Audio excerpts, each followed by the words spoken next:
So, Excellencies, ladies and gentlemen, it gives me truly a great pleasure here and to address you with some slides and with some questions. And just one point to the CV. I actually remember very well when studying at a university in 1979, very old time. I read the book of Elemér Hankis, Társadalmi csapdák, Social Pitfalls, or Pitfalls in Social Issues, which really influenced us. We read it anyway, to this little book. We read it anyway during one night, and overnight, the next day, we were quite new, so we had a quite new ideas of the world. So I think it is a really influential book, and he wrote many influential books, and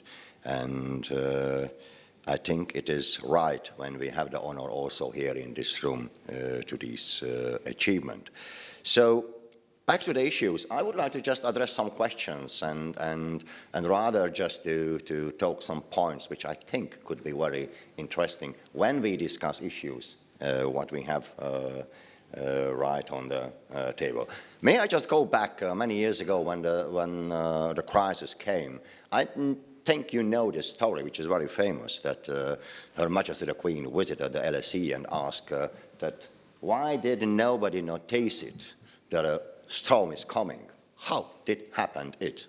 How on earth? Yeah, so that's a thing. And the first immediate answer was given by the professor of management science that at that stage, someone was relying on somebody else, everybody was relying on everybody else, and everybody thought that we are doing the right thing. So we should think that we're talking a lot about globalization, interconnectedness, networking. This is networking what happened when we look at the crisis. Effectively, that how the bank system and the finance was interconnected, how the banks in Europe was interconnected with those guys who didn't want to pay the mortgage in South Carolina and so on. So this is the real interconnectedness. So that is the first answer, but I think the first point, we should think in a world which is really nearly everything is interconnected. But going a little bit deeper, the economists try to understand what happened. Why did nobody notice it? And the first answer is the animal spirit. In the economy, we are always looking for equilibrium. No economy has been done by people, by human. And the human are sometimes in the financial markets and sometimes so they have the animal spirit. Anyway, the animal spirit idea goes back many, many decades. Go back to Keynes. He used originally this word, that when we look, we are not always rational with our handling, and we are not always rational when what we are doing on the financial markets. But there is also another answer to it, which was coined by DSK, Dominic Strauss-Kahn, and the IMF. And the IMF confronted with this idea, what was the problem? And the IMF said, okay, there has been a group think, very nice word, group think. All the economists just thinking as a group in one direction. Intellectual capture, I think it's much nicer. Intellectual capture and the mindset which prevented to recognize the crisis. So that's a very lovely phrase, which shows that there is a science where most of the scientists are thinking in a group way. And I think the real answer is rather the last point, insularity. Just take two studies. One study is written by an economist and one study written by a social scientist. Just look at the social scientist. How many economists will the social scientist quote? And how many social scientists will an economist quote? The number is nearly zero in the case of the economists. So the economists write to each other. And the consequence is they have some insular position.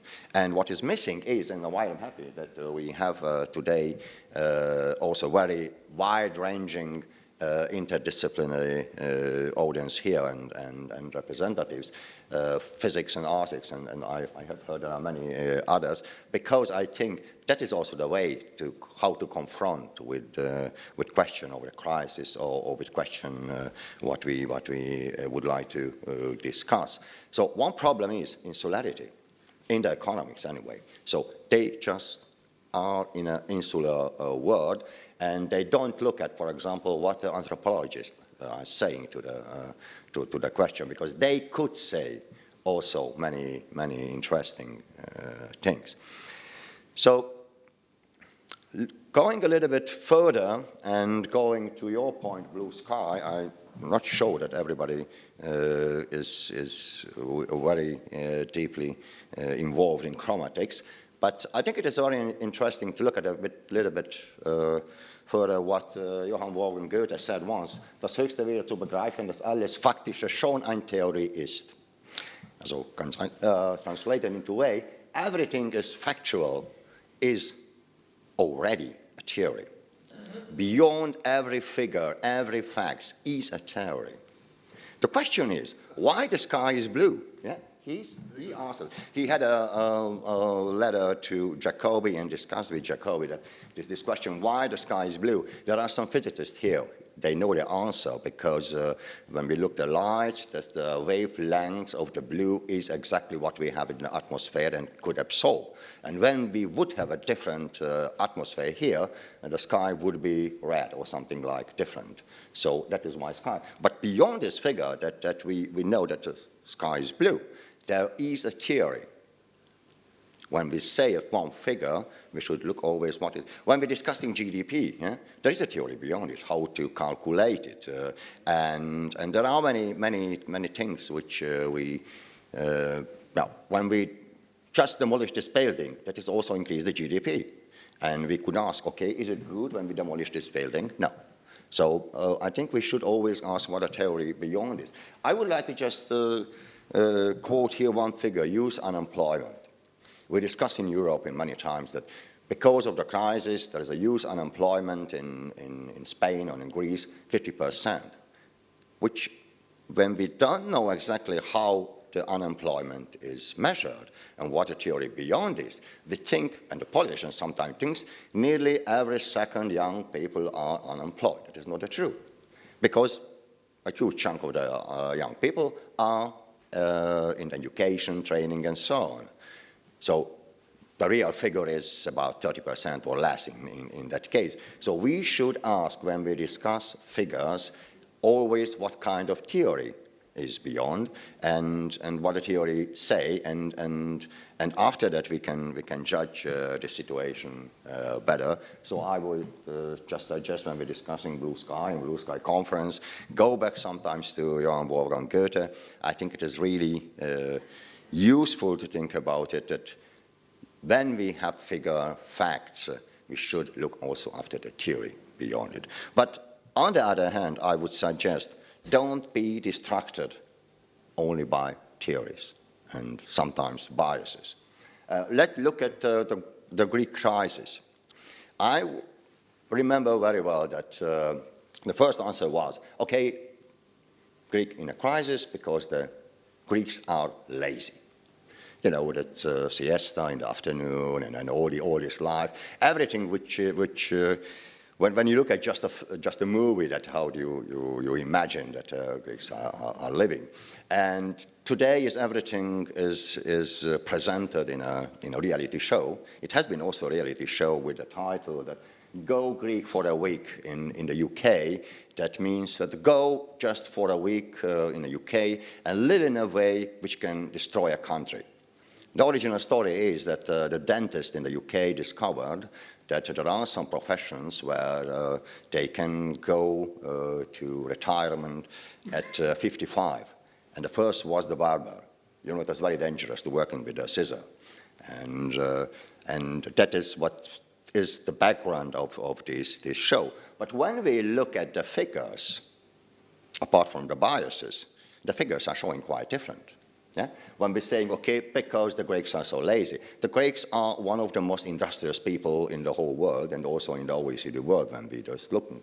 So the Greeks are working, when we're looking at only the workings per person, per worker, per year, is nearly 2,000. We Hungarians are working 1,800. The German, 1,350. So the laziest are, anyway, the Germans and the Dutch. But really, yeah. They are working only 1,300 and something. But there are huge difference in the productivity. Yeah. Just compare with Germany and Hungary. So our productivity per hour is about $30 in GDP, and it is the double in Germany, $62. So it is the productivity. It is the productivity question, so not just that we ask that, oh, they are so lazy and so on. So I would say that always don't be distracted quickly by some theories. Always look at the figures beyond the theory. So there's quite two things. Just one, the figures and beyond the theory, and when we would like to answer to a question and starting just a theory, please look at the figures too, because sometimes there are huge differences. So I think there are always, and this is also a danger, to some question always a straightforward answer, and mostly they are the wrong. Just look at rising inequality. The first answer is certainly that when there is inequality, we should do something with the tax system and more redistribution. But I would just show some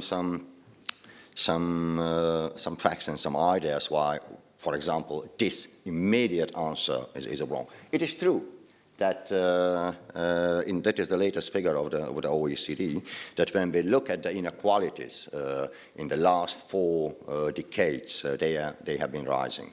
That is the rising trend. When we look at just the richest 10% in a country and the poorest 10%, and that is income, not equity. So income, when we look at income, in every decade, the difference between the poorest and the richest has been risen by factor 1. So it has been in the 80s, 1 to 7. Now it's about 1 to 10. So it is true. The question is why? This is rather the question. So, and I agree with what Stiglitz said in that case. There are many factors beyond. Migration is a factor also beyond in some countries. Or the race between education and technology. How can we keep with education, how can we have an education which can keep the pace with technology? And similarly, I think everybody knows this slogan, what Kennedy said, the rising tide lifts all boats. And also at that time happened that some boats had been risen a little bit more than the others. And it is also true that we are living now in a time which is not so quite relevant. But what Janet Yellen said in April, which was, I think, really interesting, she is the boss of the Fed. Normally, everybody was expecting that she will speak about interest rates and when the interest rates in the US will be increased and so on. Instead of, she asked the crucial question, what individual or family characteristic may predict who will achieve upward mobility? Because it's not just inequality, it is also the question of mobility. And it's not just the question that we provide equal opportunity for all, but how the people can live with this opportunity. And when we ask, it goes to the family policy. How can we help that the families or the person itself could live this with this opportunity? So I would just suggest in that case that there are always a simple answer, please, redistribution. But when we look beyond, the problem is much more difficult and sometimes leads to very far away. So I think it's really strange when the boss of the Fed, so really a banker, is speaking about family policies. So, or personal characteristics, which I think leads also very far away. Sometimes we should have a distinction between forecasting, predictions, and what could be done in the politics, what could be the policy answer to it. There is a lot of talks on technological development, what will bring the robotics or 3D printing. I will talk also a little bit about it.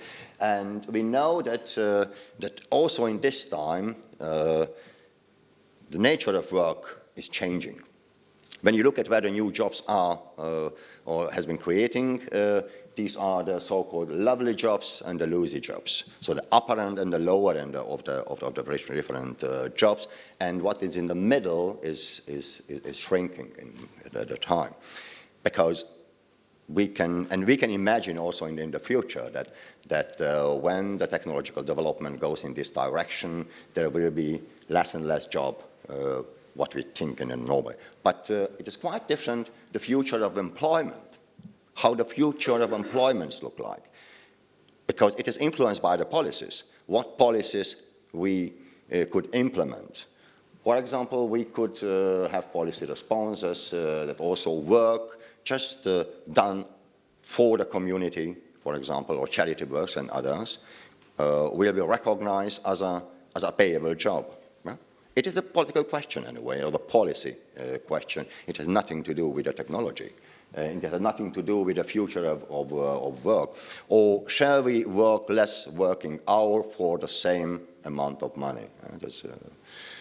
In some cases, it's a different question. But how will be, this is a political question, and it needs a policy answer. And don't forget it when we look at also the jobs, that not just the number of jobs are important, also the quality of jobs are important. How resilient are these jobs? This is also crucially important.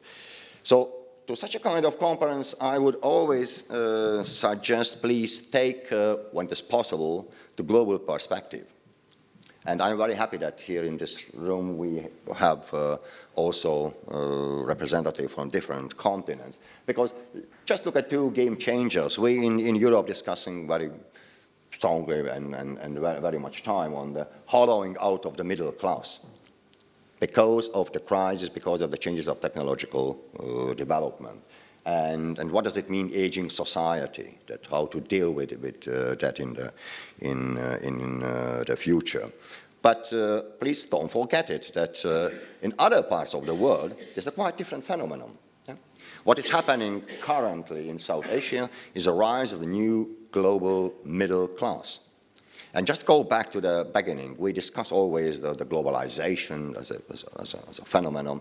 It has some consequences. Globalization had a consequence that in the last 2 decades, really tens of millions and hundreds of millions of people have been lifted from extreme poverty.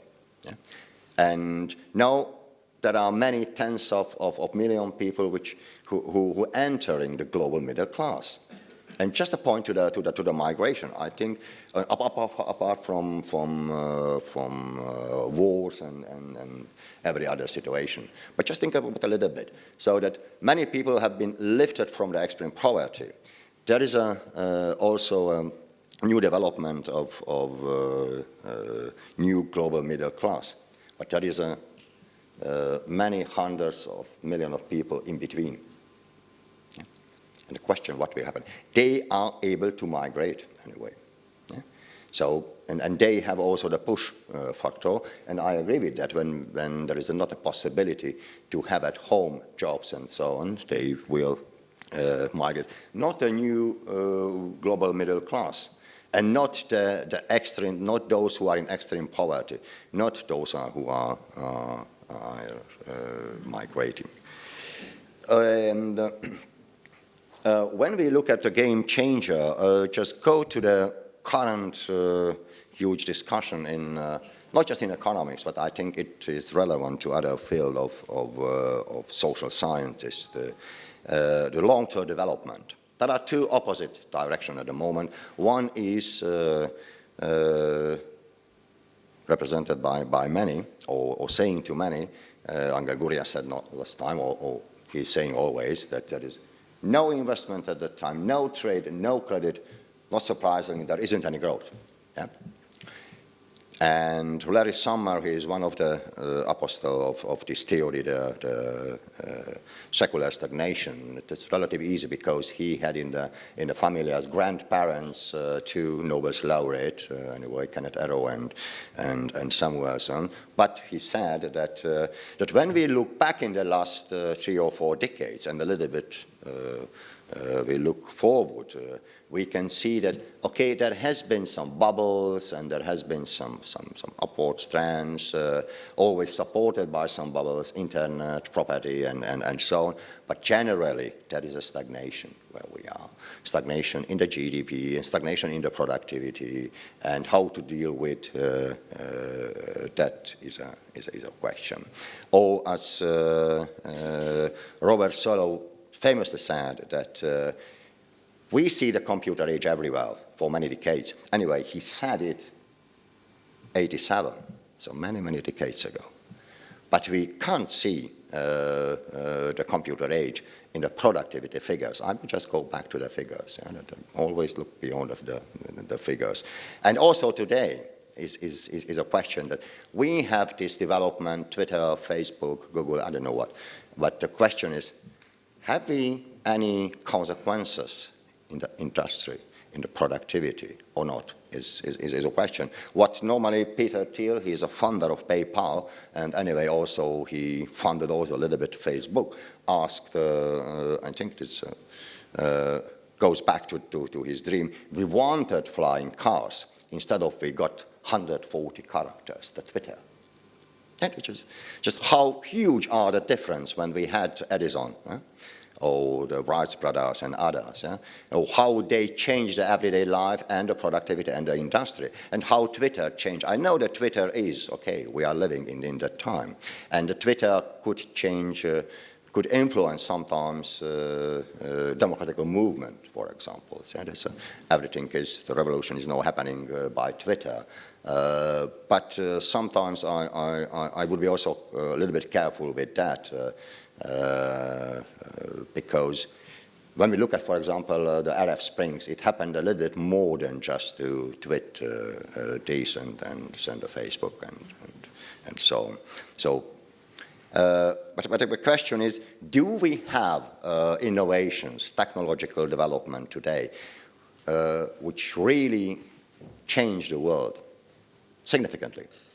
I know that there's a huge question today, what to buy for our children for Christmas, what kind of gadget is today on the market and so on. But how it changed the industry is really a other question. But as usual, there are always an opposite side, which predict that now we are entering the so-called third industrial revolution, when all these development in the informatics, 3D printing, robotics, and biotechnology, genomics, so on, will go to the industry and will have as a consequence productivity growth. So that is the opposite. How can we, and how will this transform our life, and how can we achieve it? Just think about it. It has really many, many consequences. And I would just, to finish, to say two. For example, in Paris, where the OECD and the UNESCO is, there's a lot of talk, and there is a new word in the French language, which is not normal. You know, that they don't like it, that they don't have computer, there is an ordinateur and so on. But they have a new word, Uberisation de l'économie. Yeah? Uberization. We know what could be. That is the sharing economy, what they are discussing, how different services could be provided in a shared way. But the other picture is the reality, anyway. So they have the discussion on Uberisation de l'économie. On the other hand, when The Supreme Court said that it is legal to have the it was a complaint from the taxi driver, and the Supreme Court said that this